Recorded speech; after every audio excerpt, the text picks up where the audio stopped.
Fala pessoal, vocês estão no canal Sávio Explica e o jogo de hoje é Scotland Yard. Scotland Yard é um jogo de 1975, publicado aqui no Brasil pela Grow, de um autor chamado Jay Moriarty, que eu aposto meu almoço de amanhã, que na verdade é um pseudônimo. E em Scotland Yard nós estaremos fazendo o papel de Sherlock Holmes, investigando crimes, mistérios, na Londres da era vitoriana, na Londres do século XIX. Certo? Scotland Yard é um jogo para 2 a 6 jogadores, que é o verdadeiro campeão de audiência aqui na nossa casa. É o jogo que mais vê mesa, que mais partidas jogadas aqui em casa. Para jogar Scotland Yard, para começo de conversa, os jogadores são escolher as suas cores, escolher os seus peões, e eles serão colocados aqui, nesse espaço inicial, que representa a casa de Sherlock Holmes, a famosa 221B da Baker Street. Inclusive, só abrindo um parênteses rápido, esse jogo é internacionalmente conhecido como 221B Baker Street. Mas chegou aqui no Brasil, acharam que esse nome não seria muito vendável e mudaram para Scotland Yard. E por que eu faço esse parêntese? Porque existe outro jogo que é internacionalmente conhecido como Scotland Yard, mas que aqui no Brasil é conhecido como Interpol. Então, se você estiver lendo alguma coisa em canais do YouTube ou fóruns ou sites estrangeiros e ouvirem falar em Scotland Yard, não é desse jogo que eles estão falando, e sim do jogo que aqui no Brasil é conhecido como Interpol. Certo? Fecha parênteses. Desculpe a minha voz rouca hoje, é porque eu estou com a garganta um pouco ruim, mas o que importa é não deixar vocês sem o vídeo da semana.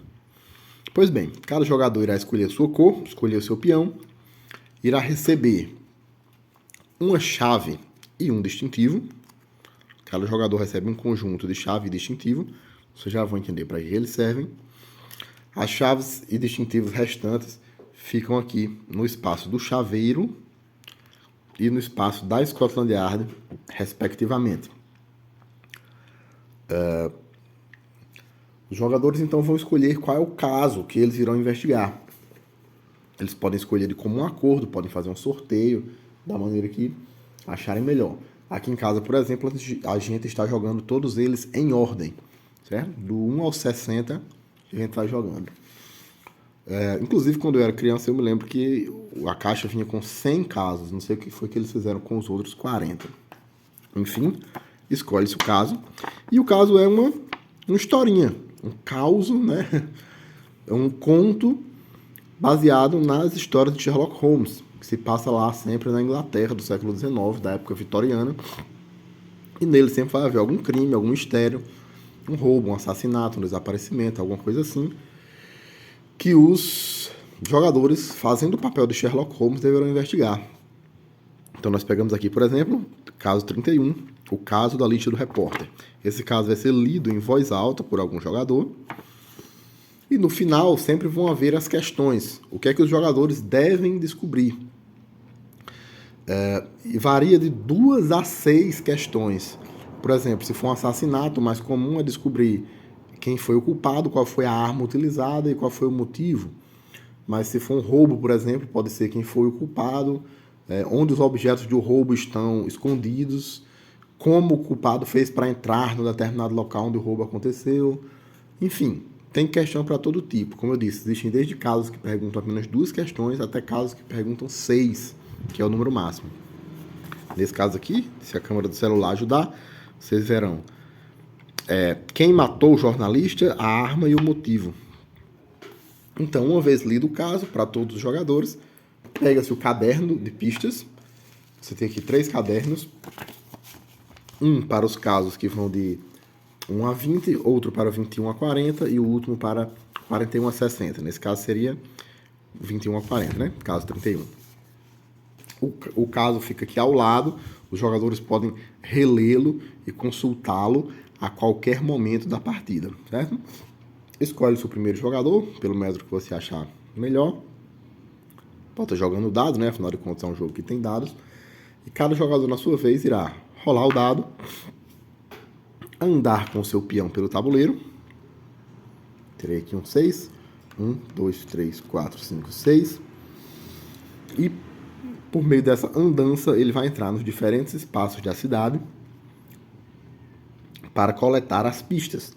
Para entrar nos espaços da cidade, você só pode entrar pela porta. Você consegue ver aqui que existem essas setinhas vermelhas, indicam o local de entrada. Se ao final da sua jogada você ficar fora de um dos espaços da cidade, de uma das construções, sua jogada se encerra ali. Caso você entre em um determinado espaço da cidade, digamos, por exemplo, aqui que o jogador laranja entrou no bar, então você deverá ler a pista daquele lugar correspondente. Aqui no verso do caso, você tem a lista com todos os espaços da cidade e um número correspondente ao lado. Esse número indica o quê? Indica a pista que você deverá procurar no caderno de pistas. Nesse nosso exemplo aqui, o bar número 201. Então o jogador pega o caderno de pistas, procura pelo número 201 e lê a pista correspondente. As pistas estão todas embaralhadas, então se você estiver ali lendo uma pista de um determinado número, de um determinado caso, meio sem querer querendo, a sua visão lê a pista de cima ou a pista de baixo, elas sempre vão ser pistas que se referem a outros casos. Elas ficam bem misturadas aqui dentro do caderno, justamente para não acontecer isso, ok? Então você lê a sua pista, a regra diz que você tem apenas 30 segundos para ler a sua pista. Inclusive na versão antiga que eu tinha quando era criança, vinha com uma ampulhetazinha. Essa versão atual não vem. Mas aí fica a critério dos jogadores. Já que não vem ampulheta, como é que se conta esses 30 segundos? Você pode contar assim, só baseado no bom senso, né? Dá um tempo razoável para o jogador ler e anotar a pista no seu caderno de anotações. Cada jogador vai receber uma folhinha como essa, onde ele pode fazer suas anotações. Deve ser providenciada caneta para todos os jogadores também, evidentemente. Uma vez lida a pista, o jogador encerra seu turno e passa a vez para o seu vizinho da esquerda. E assim o jogo vai rodando. Cada jogador joga o dado, anda pela cidade. Caso consiga entrar em não consiga entrar em determinado espaço, sua jogada acaba ali. Caso consiga entrar, ele irá pegar a pista correspondente no caderno de pistas, anotar, passar a vez. Até quando? Até que um jogador consiga finalmente solucionar o mistério. Uma vez tendo solucionado o mistério, você deve dirigir-se até a casa de Sherlock Holmes, que é o espaço inicial, e apenas estando com seu peão dentro da casa de Sherlock Holmes, você pode então anunciar a resposta certa do mistério. Dos 2, 3, 4 itens, enfim, quantos tenham sido, você irá dar a resposta certa, irá pegar o caderno de pistas, onde lá no final... Desculpa, a câmera dá uma balançada aí, né? Lá no final do caderno de pistas, nós vamos ter as respostas para os casos. Você lê em voz baixa, em silêncio, apenas para você mesmo. E caso, claro, antes você anuncia em voz alta para os demais jogadores as respostas. Lê a resposta certa no caderno de pista em silêncio, apenas para você mesmo. Caso tenha acertado, aí sim você lê em voz alta para todo mundo, provando que você acertou e ganha o jogo. Caso tenha errado um ou mais itens, você não deve dizer quantos ou quais você errou, você simplesmente anuncia que errou e está eliminado da partida, evidentemente. Afinal de contas, você já viu a resposta certa. E os outros jogadores vão continuar jogando até que alguém finalmente resolva o mistério. Basicamente isso é Scotland Yard, né? O esqueleto do jogo. E só mais algumas coisas que a gente precisa explicar antes de você jogar Scotland Yard. Primeiro, locais especiais de movimentação. Existem 2 locais no tabuleiro cuja movimentação exige uma explicação a mais. São eles a ponte. A ponte é esse espaço aqui, ó, que liga o chaveiro ao hotel. Esse espaço inteiro da ponte conta apenas como um espaço. Perdão. Apenas como um quadradinho. Então, se você estiver com seu peão aqui no chaveiro e tirar um número 2, um ponto para atravessar a ponte, 2, você já chega no hotel. O segundo lugar que possui uma movimentação especial é a estação de carruagens. Estando na estação de carruagem, você pode pegar uma carruagem e ir para qualquer lugar do tabuleiro. Como funciona isso? Se você entra na estação de carruagens e pega a pista de lá, pega a pista que está lá disponível na estação de carruagens, você não pode fazer essa movimentação especial na mesma rodada. Quando chegar novamente na sua vez, então você usa essa habilidade especial da estação de carruagens e se move para qualquer lugar que você quiser. Mas também é possível abrir mão de pegar a pista e aí, em vez de pegar a pista, você vai diretamente para outro lugar do seu interesse. Ou seja, você opta ou pega a pista ou usa a habilidade especial da estação de carruagens para se deslocar para outro local. Caso pegue a pista, você fica lá até a rodada seguinte, e aí na rodada seguinte, aí sim você pode se deslocar para onde você quiser. Caso não pegue a pista e resolva usar a habilidade especial imediatamente, você vai para outro local, e nesse outro local para onde você vai, você poderá pegar a pista ainda nessa mesma rodada. Ok? O que mais? Chaves mestras e distintivos. No começo do jogo, como eu disse, cada jogador recebe um conjunto de chave e distintivo. Para que elas servem? Quando você concluir a sua rodada em um determinado espaço, no nosso exemplo aqui, o peão amarelo está na casa de penhores. Após sair da casa de penhores, né, no início da sua nova rodada, no caso, ao sair da casa de penhores, você pode, ao sair, enfim, do lugar onde você esteja, no casa de penhores apenas um exemplo, ao sair do lugar onde você esteja, no início da próxima rodada, você pode trancar a sua entrada usando o distintivo. Repare bem que alguns locais possuem 2 entradas. É o caso do museu e do parque. E tem mais algum que eu não estou vendo agora. Mas são 3. Esses locais que têm 2 entradas, você tranca apenas uma entrada. Se a outra entrada permanecer aberta... o outro local é o hotel. A outra entrada pode permanecer aberta. E, enfim, você tranca apenas uma entrada de cada vez usando o distintivo. Para que serve isso? Serve para você atrapalhar a vida dos outros jogadores, né? Se lá naquele espaço tiver uma pista muito importante que você acha que você for o primeiro a chegar e você quer que nenhum outro jogador saiba, você pode colocar o distintivo para dificultar, atrapalhar os outros jogadores que queiram entrar lá.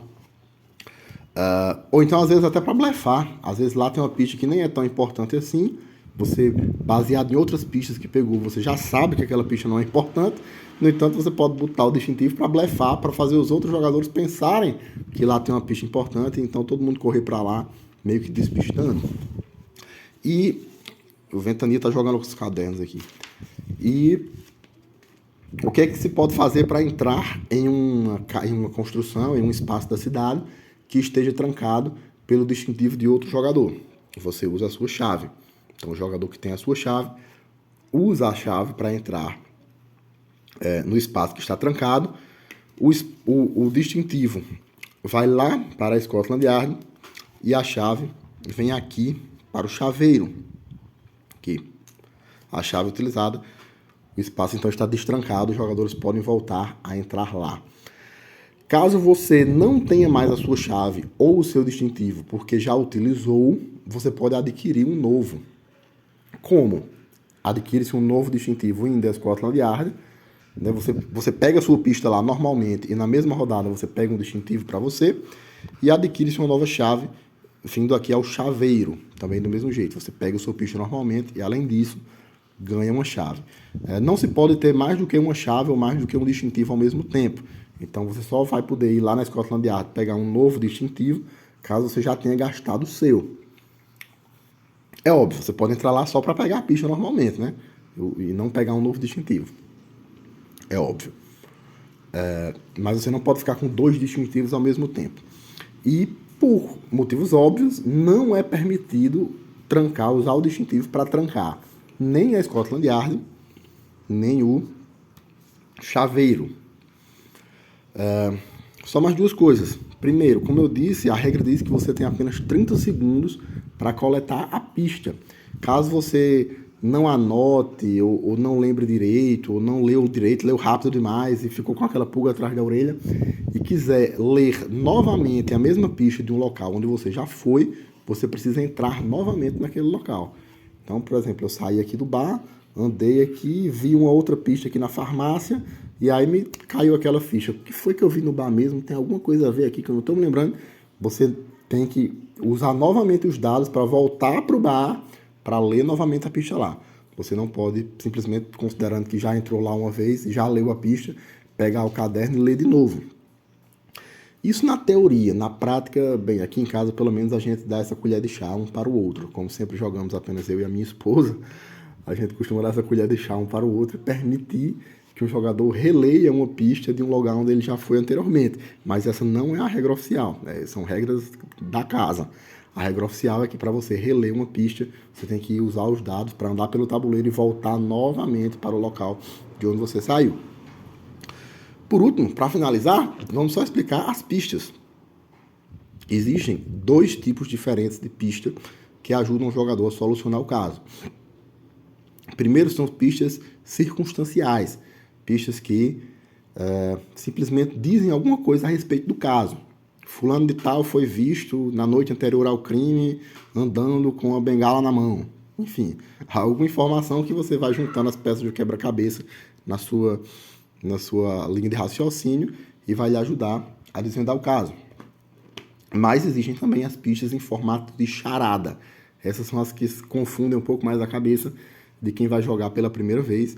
Quando lê aquela charada, fica sem entender muito bem do que se trata. Como é que funcionam essas pistas em formato de charada?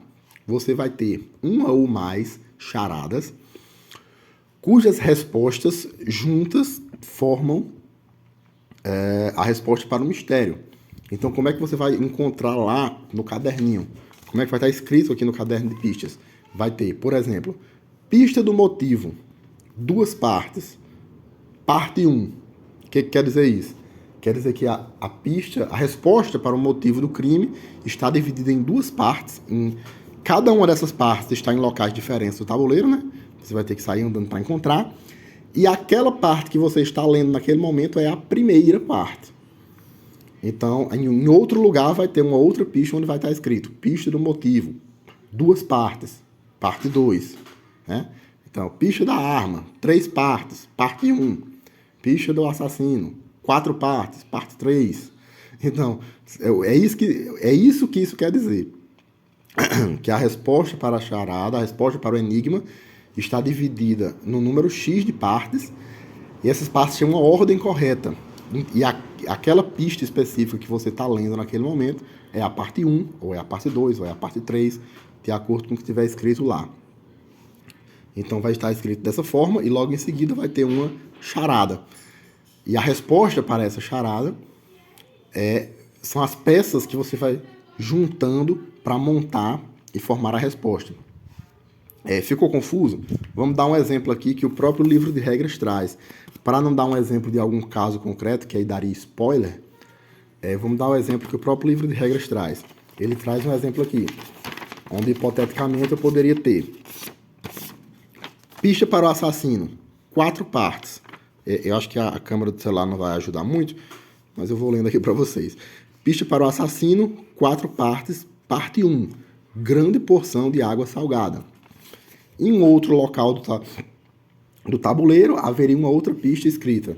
Pista para o assassino, 4 partes, parte 2, o mesmo que deseja.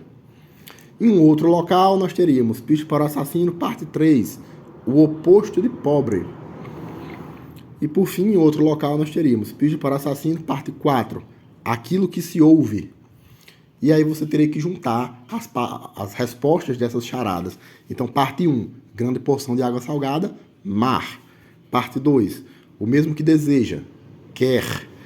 Parte 3, o oposto de pobre, rico. Parte 4, aquilo que se ouve, som. Juntando mar, quer, rico, som. Mar, quer, rico, som. E aí, lá na historinha, lá no caso que vocês estão investigando, haveria, no nosso exemplo hipotético aqui, um personagem chamado Mark Erickson. Então você junta Mark é rico som, Mark Erickson. Então é importante que nem sempre as respostas para as charadas vão formar a resposta exata. Quase sempre, eu até gosto de brincar, que lembra aquelas provas de qual é a música do Silvio Santos, onde você diz, a resposta para a charada tal lembra o título desta música. Então é o mesmo caso. A resposta para as charadas aqui do Scotland Yard lembram a resposta para o enigma que você quer descobrir. Então você ainda tem que usar um pouquinho da sua inteligência para pegar aquela palavra que não é a palavra exata, aplicar ela ao caso e entender o que ela está querendo dizer. Nosso exemplo hipotético aqui das regras, Mar quer rico som. E aí haveria um personagem lá na historinha chamado Mark Erickson. Então você junta aí as duas pontas para poder solucionar. Bem, então é isso. É assim que se joga Scotland Yard, como eu disse, o campeão de audiência daqui de casa, o jogo que mais vê mesa. Recapitulando, joga o dado, anda com o peão. Caso termine o seu movimento fora de um dos espaços, sua rodada acaba ali. Caso termine dentro de um dos espaços, você pode ler a pista no caderno de pistas. Vai fazendo isso, juntando as pistas ao longo do tabuleiro, ao longo do jogo. Quando você finalmente achar que resolveu a charada, volta-se para a casa de Sherlock Holmes e apenas lá na casa de Sherlock Holmes você pode dar a resposta. Caso tenha acertado, o primeiro jogador a retornar à casa de Sherlock Holmes e dar a resposta correta lá é o grande vencedor. Então é isso. Joguem Scotland Yard. Se gostou do vídeo, deixe sua curtida, se inscreva no canal, ative as notificações e até o próximo jogo.